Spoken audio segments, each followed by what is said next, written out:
Alam mo ba na ang isang simpleng pagkakamali sa iyong kusina ay maaaring ang tunay na dahilan kung bakit nawala ang iyong pagkalalaki? Karamihan sa mga lalaki na higit sa 6 sepa ay iniisip na ang problema ay nagsisimula sa ibaba. Ngunit ang katotohanan ay nagsisimula ito dito mismo sa iyong daluyan ng dugo. At ang nakakagulat na bahagi ay ito. Kapag nagdagdag ka ng isang natural na sangkap sa isang bagay na karaniwan tulad ng baking soda, maaaring muling buhayin ng iyong katawan ang daloy ng dugo, pataasin ang nitric oxide, at ibalik ang uri ng katigasan na akala mo ay nawala na magpakailanman, kahit na ikaw ay 80 taong gulang na. Ang pangalan ko ay Dr. Elena Marisa Santos. Ako ay isang board-certified urologist, at sa loob ng mahigit 30 taon, tinulungan ko ang mga kalalakihan sa buong Amerika na ibalik ang kanilang sigla, kumpiyansa, at pagganap ng hindi umaasa sa mga tableta o mapanganib na paggamot. Nakakita ako ng mga hindi kapani-paniwalang pagbabago mula sa mga lalaking sumuko na sa pag-asa. At ngayon, nais kong ibahagi sa iyo ang isa sa mga pinakasimpleng tuklas na nakita ko sa aking buong karera. Narito ang kabalintunaan. Ang isang bagay na mura at hindi nakakapinsala tulad ng baking soda, isang bagay na marahil ay ginamit mo na sa loob ng mga dekada, ay maaaring maging isang makapangyarihang kasangkapan para sa kalusugan ng mga lalaki kapag isinama sa isang solong natural na compound. Magkasama, pinasisimulan nila ang isang biological chain reaction na muling gumigising sa natural na kakayahan ng iyong katawan na gumanap. Sa video na ito, ipapakita ko sa iyo kung paano eksaktong gumagana ang simpleng halo na ito, kung bakit ito nagpapabuti sa daloy ng dugo ng natural, at kung paano ginagamit ito ng libu-libong kalalakihan sa kanilang 70s at 80s upang ibalik ang kanilang mga paninigas nang walang gamot o kahihiyan. Manatili ka sa akin hanggang sa dulo dahil ibubunyag ko kung ano mismo ang idadagdag sa iyong baking soda, kung paano ito gumagana sa loob ng iyong katawan, at ang ligtas, natural na paraan upang muling maramdaman na isang lalaki, anuman ang iyong edad. Bago tayo magsimula, siguraduhing pindutin ang subscribe button at i-on ang notification bell. Sa ganoong paraan, hindi ka na kailanman makakaligtaan ng isa pang tip sa kalusugan ng mga lalaki na idinisenyo upang matulungan kang maging mas malakas, mas may tiwala, at mas buhay sa anumang edad. At kung ang mensaheng ito ay para sa iyo, i-type ang isa sa mga komento. Kung hindi, i-type ang 0 upang ipaalam sa akin kung paano ko pa mas makakatulong ang mga video na ito para sa iyo. Ngayon, alamin natin ang katotohanang nararapat maunawaan ng bawat lalaki. Bago mo ayusin ang problema, dapat mong malaman kung bakit ito nangyayari. Magsimula tayo sa una at pinakamahalagang tanong. Bakit nawawala ang paninigas habang tumatanda?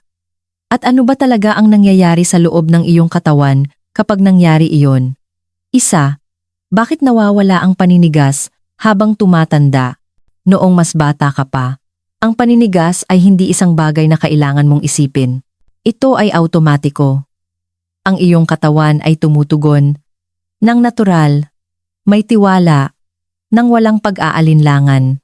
Ang dugo ay madaling dumadaloy sa mga bukas at nababaluktot na mga ugat. Pinupuno ang bawat daluyan, tulad ng isang malakas na ilog pagkatapos ng ulan. Ngunit habang lumilipas ang mga taon, nagsisimulang bumagal ang ilog na iyon. Ang mga ugat na dating nagdadala ng buhay at lakas ay nagsisimulang tumigas, kumikitid ang mga pader. Hindi ito dahil may ginawa kang mali. Ito ay simpleng kung paano naaapektuhan ng panahon at modernong buhay ang katawan ng lalaki.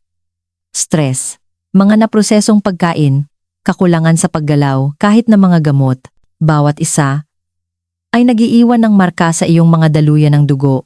Ang unti-unting pagbuo ng plaque at acid waste sa loob ng iyong daluyan ng dugo ay nagpapahirap para sa nitric oxide, ang mahalagang molekula na nagsasabi sa iyong mga ugat na mag-relax, na gawin ang trabaho nito. Nang walang sapat na nitric oxide, nahihirapan ang iyong katawan na magpadala ng dugo kung saan ito pinakakailangan. At kung ano ang nagsisimula bilang mas malambot na paninigas o paminsan-minsang hirap ay kalaunan ay nagiging isang pattern na parang permanente. Ngunit narito ang isang bagay na nakita ko nang hindi mabilang na beses sa aking klinika. Hindi talaga nakakalimutan ng katawan kung paano gumanap. Kailangan lang nito ng tulong sa pag-alala. Sa sandaling maibalik mo ang balanse sa loob ng iyong blood chemistry, magsisimulang gumising muli ang iyong sirkulasyon at ang nawalang kumpiyansa ay nagsisimulang bumalik ng natural. Kaya ang tunay na tanong ay hindi kung kaya pa ba itong gawin ng iyong katawan. Ito ay kung paano muling bubuksan ang potensyal na iyon. At maniwala ka man o hindi, ang sagot ay maaaring nakaupo lamang ng tahimik sa iyong kabinet, sa kusina na naghihintay na muli mong matuklasan. 2. Bakit mahalaga ang baking soda para sa kalusugan ng mga lalaki? Sa paglipas ng mga taon, nakakita ako ng hindi mabilang na mga lalaki na gumastos ng libu-libong dolyar sa paghahabol ng mga komplikadong solusyon habang ang tunay na sagot ay tahimik na nakaupo sa kanilang pantry. Ang baking soda, isang bagay na napakakaraniwan, napakabalewala, ay may hindi ka panipaniwalang kakayahan. Natulungan ang katawan ng lalaki na gumaling mula sa loob. Noong una kong sinimulang pag-aralan ito, nag-aalinlangan ako. Paano makakagawa ng pagkakaiba sa kalusugan ng mga lalaki ang isang bagay na ginagamit sa pagbebake o paglilinis? Ngunit hindi nagsisinungaling ang agham. Habang tayo ay tumatanda, ang ating dugo ay dahan-dahang nagiging mas acidic. Ang kaasiman na iyon ay sumisira sa maselang lining ng ating mga daluyan ng dugo. Ang parehong mga daluyan na responsable sa pagdadala ng dugo na nagbibigay buhay sa iyong puso, iyong utak, at iyong ari. Kapag ang katawan ay naging masyadong acidic, ang produksyon ng nitric oxide ay bumababa ng husto. At doon nagsisimulang mawala ang natural na lakas ng mga lalaki. Ang baking soda o sodium bicarbonate ay gumaganap bilang isang banayad na ahente ng alkalizing.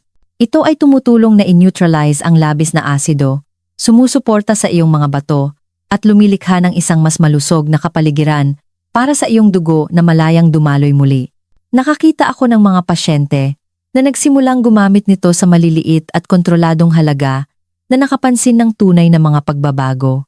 Mas kaunting pagkapagod, mas maraming enerhiya, at kahit na mas malakas na paninigas sa umaga, hindi ito gumagana tulad ng isang tableta. Ito ay gumagana tulad ng nilalayo ng kalikasan, unti-unti, tuloy-tuloy, na nagpapanumbalik ng balanse sa sistema na nawala sa paglipas ng panahon.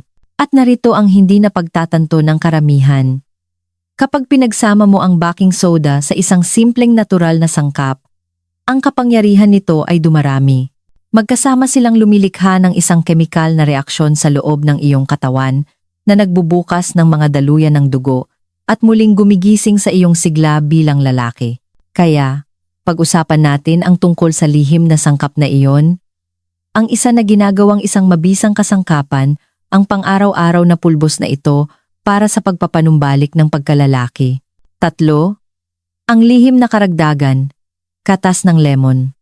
Noong una kong natuklasan kung ano ang mangyayari kapag pinaghalo mo ang baking soda sa sariwang katas ng lemon, tunay akong namangha. Isa ito sa mga simpleng kombinasyon na tila napakadaling maging makapangyarihan hanggang sa maunawaan mo ang agham sa likod nito. Kapag piniga mo ang sariwang lemon sa baking soda, isang natural na kemikal na reaksyon ang nangyayari na gumagawa ng isang bagay na tinatawag na sodium citrate. Hindi lamang ito simpleng pagbula. Ito ay isang pagbabago na lumilikha ng isang compound na may kakayahang suportahan ang kalusugan ng daluyan ng dugo at pagbutihin ang sirkulasyon sa buong katawan. Ang katas ng lemon mismo ay isa sa pinakadakilang regalo ng kalikasan. Ito ay mayaman sa bitamina C, potasa, at mga plant antioxidant na nagpoprotekta sa maselang panloob na pader ng iyong mga ugat mula sa pamamaga at oxidative stress. Kapag ipinares sa baking soda, ang duo na ito ay hindi lamang naglilinis ng iyong kusina, tumutulong itong linisin ang iyong daluyan ng dugo. Dahan-dahan itong binabawasan ang kaasiman, sinusuportahan ang detoxification ng atay, at pinapahusay ang kakayahan ng iyong katawan na gumawa ng nitric oxide, ang molekula na nagpapahintulot sa iyong mga daluyan ng dugo na magbukas at hayaang malayang dumaloy muli ang buhay. Naaalala ko ang isa sa aking mga mas matandang pasyente, si Tomas, na nagsimulang uminom ng halo na ito tuwing umaga. Sa loob ng ilang linggo, sinabi niya, "Doktor, parang nagising ang aking sirkulasyon. Bumuti ang kanyang enerhiya. Bumalik ang kanyang kumpiyansa. At sa unang pagkakataon, sa loob ng maraming taon, naramdaman niyang bata siyang muli. Ngunit ang tunay na kamangha-mangha ay ang susunod na mangyayari. Kapag ang halo na ito ay pumasok sa iyong katawan, nagdudulot ito ng isang serye ng mga panloob na pagbabago na higit pa sa iyong malalasahan o mararamdaman sa unang higop. Tingnan natin ng mas malapitan kung paano gumagana ang reaksyon na ito sa loob mo at kung bakit ito ay maaaring ang natural na susi sa pagbuhay muli ng iyong lakas. 4. Kung paano ito gumagana sa loob ng katawan. Kapag ininom mo ang simpleng halo ng baking soda, katas ng lemon, at tubig, isang kamanghamanghang bagay ang nagsisimula sa loob ng iyong katawan ng tahimik, halos hindi nakikita sa simula. Habang ang halo ay umaabot sa iyong tiyan, ninuneutralize nito ang labis na asido at nagsisimulang ibalik ang balanse sa iyong buong sistema. Dahan-dahang ina-alkalize ng baking soda ang iyong dugo, pinapagaan ang bigat sa iyong mga daluyan, at tinutulungan ang iyong mga bato. Samantala, ang katas ng lemon ay nagbibigay ng bitamina C at flavonoids na nagpapalakas sa iyong mga daluyan ng dugo at nagbabawas ng pamamaga. Magkasama, sila ay gumagana tulad ng isang natural na pangkat ng paglilinis para sa iyong sistema ng sirkulasyon. Sa loob ng ilang araw, nagsisimulang magbago ang iyong blood chemistry. Ang mga pader ng iyong mga ugat ay nagiging mas relax. Tumataas ang iyong mga antas ng nitric oxide at ang dugong mayaman sa oxygen ay nagsisimulang mas malayang gumalaw sa buong katawan mo. Ang pinabuting daloy na iyon ay hindi lamang tumutulong sa iyong puso. Umaabot ito sa pinakamaliit, pinakamaselang mga daluyan, kabilang ang mga nagpapakain sa iyong ari. Maaari mong maramdaman na mas alerto ka, mas masigla, marahil ay mapansin mo pa ang pamilyar na paninigas sa umaga na bumabalik. Hindi ito mahika. Ito ay ang iyong katawan na naalala kung paano gumana sa paraang idinisenyo ito. Nakita ko ang pagbabagong ito nang hindi mabilang na beses. Mga lalaking inakala na tapos na ang kanilang pinakamahusay na mga taon ay biglang natutuklasan muli ang sigla na akala nila ay nawala na magpakailanman, ngunit ito ay simula pa lamang. Dahil sa sandaling maunawaan mo kung ano ang nangyayari sa loob ng iyong katawan, makikita mo kung bakit napakaraming lalaki na sumusubok nito ay nakakaranas ng mga resulta at ang mga kuwentong ibinahagi nila ay walang iba kundi nakasisigla. 5. Tunay na mga resulta mula sa mga tunay na lalaki. Sa paglipas ng mga taon, napanood ko ang simpleng pamamaraang ito na nagbago ng mga buhay sa mga paraan na hanggang ngayon ay nakakaantig sa akin. Isa sa aking mga pasyente, si Roberto, ay 70 at lamang noong una siyang nagpunta sa akin. Sinubukan niya ang lahat, mga reseta, mga suplemento, kahit na mamahaling mga iniksyon, ngunit walang nagbalik sa natural na lakas na dati niyang taglay. Nang ipakilala ko sa kanya ang baking soda at lemon routine, ngumiti siya ng magalang, ngunit mukhang nag-aalinlangan. 2 buwan pagkatapos, ang parehong lalaki ay pumasok sa aking opisina na may luha sa kanyang mga mata at sinabing, "Doktor, nagising ako na may paninigas sa umaga sa unang pagkakataon sa loob ng mahigit 1 dekada." Hindi lamang ito tungkol sa pisikal na pagbabago. Ito ay tungkol sa pag-asang bumalik sa kanyang mukha. Pagkatapos ay mayroong si Carlos.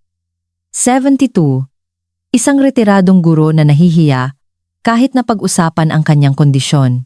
Matapos simulan ang regimen na ito at magdagdag ng magaan na ehersisyo, sinabi niya sa akin na muli siyang nabuhayan, bumalik ang kanyang enerhiya, naibalik ang kanyang kumpiyansa, at nabago ang kanyang relasyon sa kanyang asawa. Ang mga kuwentong ito ay hindi bihira. Nangyayari ito araw-araw sa mga lalaking, sa wakas ay nauunawaan na ang edad ay hindi nagtatakda ng pagkalalaki. Sa tuwing naririnig ko ang isang lalaki na nagsasabing, "Akala ko masyado na akong matanda para dito," ipinapaalala ko sa kanya, ang iyong katawan ay naghihintay na gumaling. Kailangan lang nito ng tamang suporta. Ang makapangyarihan sa pamamaraang ito ay hindi lamang ang sangkap. Ito ay ang kimika ng pagpapanibago na nangyayari sa loob mo. At kapag natuklasan mo kung bakit mas mahusay na gumagana ang kombinasyong ito pagkatapos ng Einstein, mauunawaan mo kung bakit palaging binibigyan ng kalikasan ang mga lalaki ng pangalawang pagkakataon. Bakit mas epektibo ito? Pagkatapos ng 60, bilang isang urologist, may natutunan akong pambihira tungkol sa tumatandang katawan ng lalaki. Hindi nito nawawala ang kapangyarihan nito. Nakakalimutan lang nito kung paano gamitin ito. Pagkatapos ng 60, bumabagal ang iyong metabolismo, nagbabago ang iyong mga hormone, at ang iyong dugo ay nagiging bahagyang mas acidic. Ang maliit na pagbabagong iyon ay nakakasira sa lahat. Iyong enerhiya, iyong tibay, at iyong kakayahang mapanatili ang paninigas. Ang mga organo na dating walang kahirap-hirap na sumasala ng basura, tulad ng iyong mga bato at atay, ay nagsisimulang magtrabaho ng medyo mas mahirap. At sa paglipas ng panahon, ang pag-iipon ng asido at pamamaga ay tahimik na sumisira sa maselang lining ng iyong mga daluyan ng dugo. Iyon ang dahilan kung bakit napakaraming lalaki pagkatapos ng unupong ang nahihirapan sa mahinang sirkulasyon at mas mababang testosterone. Dito nagiging napakahusay ng kombinasyon ng baking soda at lemon. Sinusuportahan nito ang iyong katawan, kung saan mismo ito ginawang mahina ng edad. Tinutulungan nito ang iyong mga bato na mas mahusay na mag-alis ng asido, pinapagaan ang bigat sa iyong atay, at pinapabuti ang kinis ng iyong mga pader ng ugat. Sa mas kaunting kaasiman, mas malayang gumagawa ng nitric oxide ang iyong mga selula, ang mismong molekula na nagpapahintulot sa paninigas na mangyari ng natural, at kapag bumuti ang sirkulasyon, ang oxygen at mga sustansya ay umaabot sa bawat organ, kabilang na ang nagtatakda ng sigla ng isang lalaki. Nakakita ako ng mga lalaki sa kanilang 70s na nagsasabi sa akin na bigla silang gumaan ang pakiramdam. Mas mahimbing ang tulog at naramdaman pa ang isang kislap na akala nila ay nawala na mga dekada na ang nakalipas. Hindi bumibigay ang kanilang mga katawan, naaalala lamang nila ang balanse. Ngunit gaano man kalakas ang halo na ito, bahagi lamang ito ng kwento. Dahil ang tunay na tanong na susunod na itatanong ng bawat lalaki ay, paano ko ito gagamitin ng ligtas at epektibo upang makuha ang pinakamahusay na mga resulta? Pag-usapan natin iyan sa susunod. 7. Paano ito gawin at gamitin ng ligtas? Noong una kong sinimulang irekomenda ang halo na ito sa aking mga pasyente, palagi kong ipinapaalala sa kanila na ang mga lunas ng kalikasan ay pinakamahusay na gumagana kapag ginamit ng may pag-iingat at respeto. Hindi ito tungkol sa pag-inom ng mas marami o pagpilit ng mas malakas. Ito ay tungkol sa pagbibigay sa iyong katawan ng eksaktong kailangan nito upang muling ibalanse ang sarili. Ang recipe ay simple. Kumuha ng kalahating kutsarita ng baking soda, pigain ang katas ng kalahating sariwang lemon, at ihalo ito sa isang baso ng tubig na may temperatura ng silid. Hayaan itong bumula, haluin ng dahan-dahan, at inumin ito unang-una sa umaga, mas mabuti kung walang laman ang tiyan. Gawin ito 3 hanggang 4 na beses bawat linggo, hindi araw-araw. Ang maliit na ritmong iyon ay nagpapahintulot sa iyong katawan na natural na mag-adjust nang hindi nalulula ang iyong sistema. Marami sa aking mga mas matandang pasyente ang nagsasabi sa akin na nararamdaman nila ang mga epekto sa loob ng ilang linggo. Ang ilan ay napapansin ang mas magaan na panunaw, mas pare-parehong enerhiya, o isang banayad na pakiramdam ng kalinawan at kalmado. Ang iba naman ay binabanggit ang pagbabalik ng tahimik na kumpiyansang iyon sa umaga. Patunay na ang daloy ng dugo ay bumabalik sa buhay.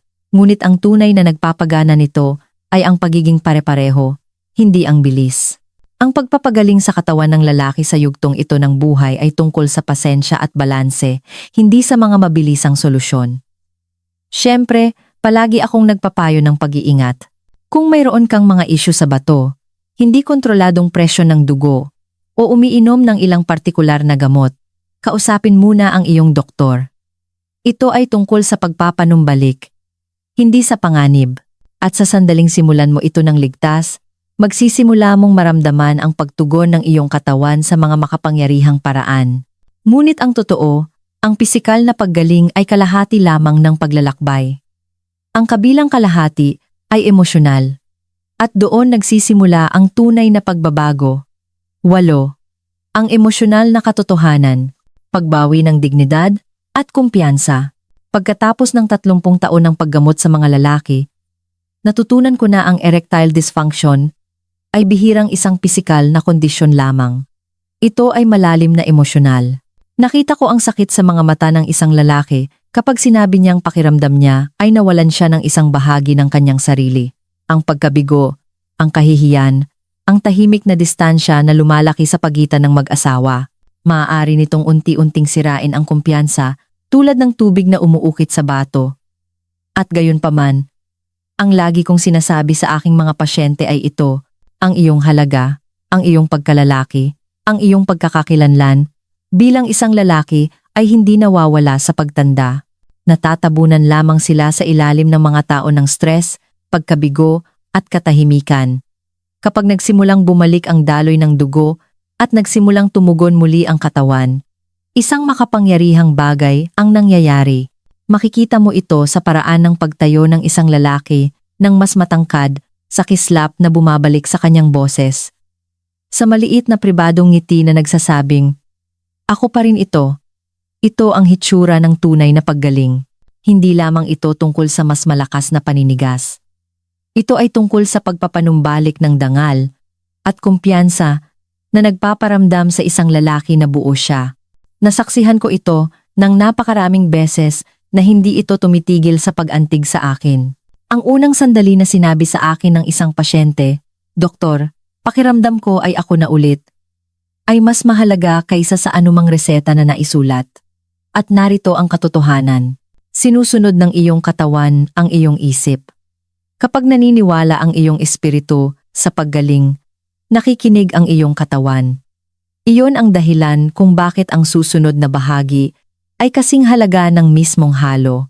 Dahil para magtagal ang pagbabagong ito, kailangan mo ang pang-araw-araw na gawi na nagpapanatili sa iyong sirkulasyon na malakas at ang iyong pagkalalaki na buhay.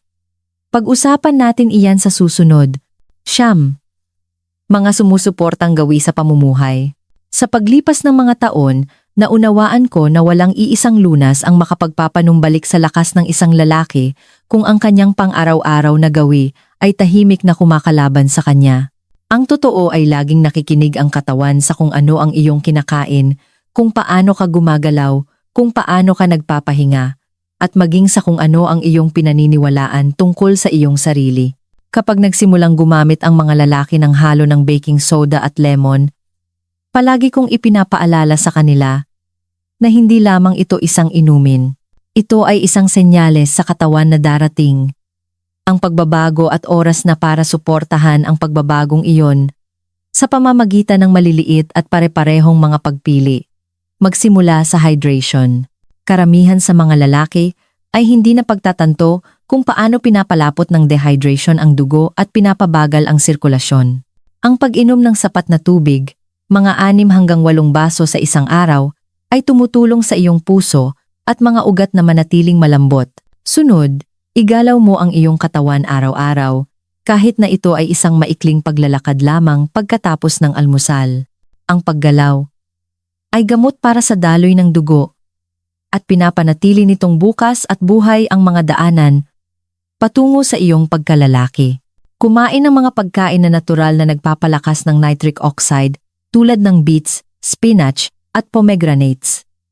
Ito ang mga kasangkapan ng kalikasan para mapanatiling nababaluktot ang iyong mga ugat. At huwag kalimutan ang pagtulog. Ang malalim at nakapagpapanumbalik na pagtulog ay kung kailan gumagawa ng testosterone ang iyong katawan at nag-aayos ng sarili mula sa loob. Bawat isa sa mga gawin na ito ay gumagana, tulad ng isang tahimik na kasosyo sa simpleng halo na iniinom mo sa umaga. Tinutulungan nila ang iyong katawan na mapanatili ang balanse, bumuo ng tibay, at protektahan ang iyong kalusugan matagal na pagkatapos matapos ang video. Ngunit marahil ang pinakamahalagang bahagi ng paglalakbay na ito ay hindi lamang pisikal. Ito ay ang pag-unawa kung bakit ang pag-asa at agham na magkasama ay tunay na makapagpapabago sa iyong katawan, anuman ang iyong edad. At iyan ang gusto kong ipakita sa iyo sa susunod. 10. Ang agham sa likod ng pag-asa. Bawat lalaki na pumapasok sa aking opisina ay nagtatanong ng parehong tanong sa iba't ibang paraan. Doktor, posible pa ba talagang maging bata ulit? Nakita ko ang pag-aalinlangan sa kanilang mga mata. Ang pagod sa kanilang mga boses. Masyadong maraming beses na silang sinabihan na ang edad ay nangangahulugan ng paghina na walang pagbabalik. Ngunit iba ang sinasabi ng agham at karanasan. Ang katawan ng lalaki ay lubos na nababanat kahit sa edad na 70 o 80, mayroon itong kakayahang gumaling, mag-rebuild at ibalik ang daloy ng dugo ng natural kapag binigyan ng tamang kondisyon. Malinaw ang mga pag-aaral sa nitric oxide at kalusugan ng vascular.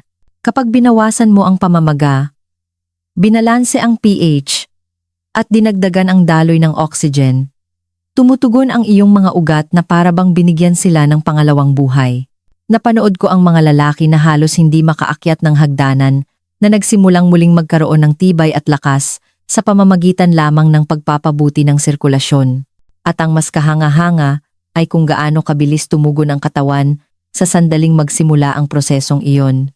Ang produksyon ng nitric oxide ay maaaring tumaas sa loob ng ilang araw at ang pagkalastiko ng daluyan ng dugo ay maaaring bumuti sa loob lamang ng ilang linggo. Para bang naghihintay ang katawan ng pahintulot na gumana ng pinakamahusay muli. Iyan ang hitsura ng pag-asa kapag sinusuportahan ng biyolohiya. Hindi ito pantasya. Ito ay pisyolohiya. Ito ang dahilan kung bakit sinasabi ko sa bawat lalaki, hindi ka pa masyadong matanda at hindi pa huli ang lahat. Nakikinig ang iyong katawan at handa itong tumugon. Ngunit upang tunay na ma-unlock ang pagbabagong ito, mayroong isang huling aral na kailangang marinig ng bawat lalaki. Isang mensahe na higit pa sa agham at umaantig sa puso ng kung ano ang ibig sabihin ng mabuhay. Kaibigan ko, natutunan mo na ang pagpapagaling sa iyong katawan ay mas simple kaysa sa sinabi sa iyo, sa baking soda, lemon, at pag-aalaga sa iyong pang-araw-araw na gawi. Maibabalik mo kung ano ang kinuha ng panahon. Nakita ko itong nangyari ng paulit-ulit. Mga lalaking muling natutuklasan ang lakas, kumpiyansa, at buhay mismo, ang iyong pinakamahusay na mga taon ay maaari pa ring magsimula ngayon.